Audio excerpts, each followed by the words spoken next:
How we carry ourselves out in the public decides very much how people treat us. And because of that, we have to be cognizant what kind of signals we send to the world. I've been asked to do a video on body language, and it's important to notice that these kind of changes don't happen overnight, because body language communicates what you ultimately internally feel about yourself. But through practice and perseverance, you can change that pattern. So without further ado, let's dig into it. First of all, slouching. It's very painful to see people to go around looking like the hunchback of the Notre Dame. What you have to understand that when you slouch, you unintentionally lower your head, squeeze in between your shoulders when the limbic brain feels that you are threatened. You're lowering your head because you want to be unnoticed. You don't want to be judged. You roll in your shoulders, visually making yourself shorter than you really are, telling to the world that you are hiding something. You don't want to be noticed. It's a submissive state and will be perceived as an insecurity and avoidance. Being pigeon-toed when you're walking with your feet pointing inwardly instead of pointing outwardly. For a while I was thinking it was something that teenagers did because they were insecure in general. But then I noticed grown-ups having pigeon-toed gait. In a way, it's the same thing as covering your torso.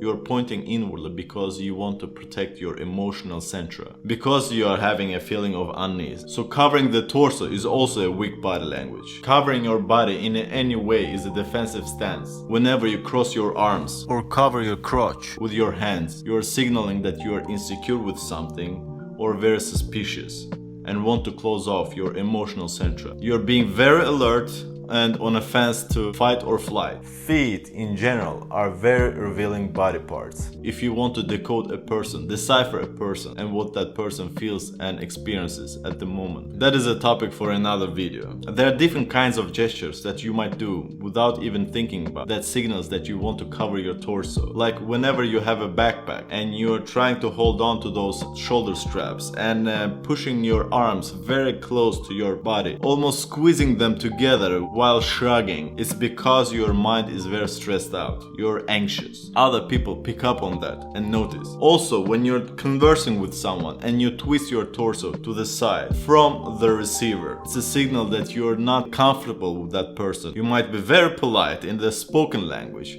but your body tells very accurately that there's something wrong and you feel anxious, wanting to leave the interaction. Another sign of weak body language is looking down while walking. It's a telltale sign of insecurity that you want to avoid any types of confrontations. Usually women tend to do that whenever they pass through sketchy places or maybe going by a person that they don't want to interact with. For example, when they suspect someone wanting to hit on them. Obviously, it's because if you're a woman and stare directly into the eyes of any guy, he will assume that you are interested, or at least sending some interest signals. But to summarize, looking down, avoiding confrontation means that you are insecure about your own abilities to resolve any confrontations that life throws at you. And generally speaking, avoiding any types of confrontations is a trait of a weak character, at least perceived to be. Another weak body language is whenever you are fidgeting something in your hands with your fingers or jerking something, cannot be still, emanate anxiety. Oftentimes this happens during job interviews, communicating to the recruiter that you worry to not get that job and it's the only option that you have. And as with everything else, that kind of neediness is repelling.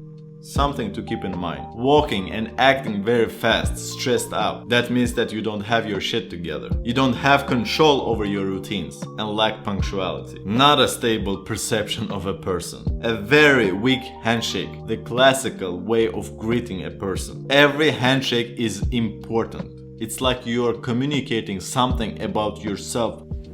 Dylan!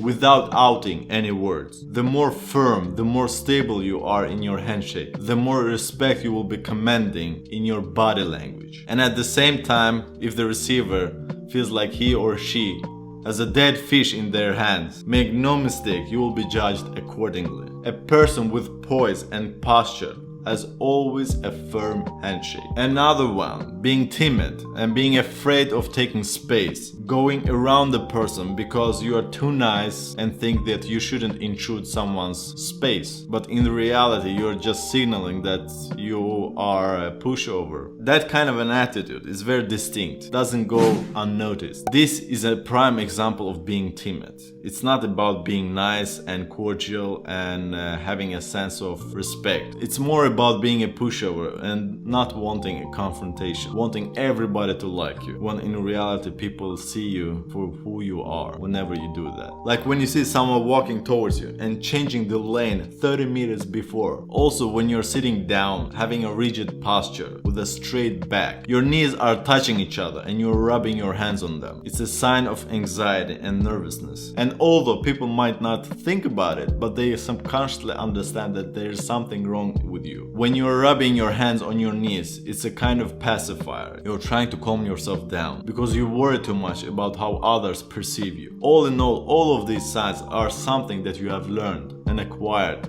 through your life. And in the same manner, you can relearn, reboot your system, be cognizant of yourself, be self-aware and change your manners, change your attitude. As I have been saying in previous videos, we humans are very hierarchical creatures, and body language is an easy way to determine where we stand in the hierarchy regarding to people we deal with. Whenever you showcase weakness, you lose power, and with that, respect. If you want more videos on this topic, just let me know in the commentary section. But for now, Hossein out.